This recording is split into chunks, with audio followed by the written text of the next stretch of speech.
Blind Item News, paging aktor, dead ma sa pagpapapansin ng leading lady. Hopia asado at expectorant ang isang female actress na bibigay sa pagpapakyut niya sa kanyang partner. Paray-paray ang pagkikay, paaklay ni actress pero waipik yon sa leading man niya na iniidolo ng marami.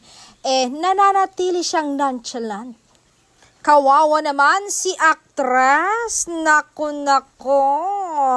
Ang theme song daw ni female TV personality ay kanta ni Sharon Cuneta na mahal kita, mahal mo siya, mahal niya ay iba, mas mapalad ka, mahal kita, sa kay walang nagmamahal.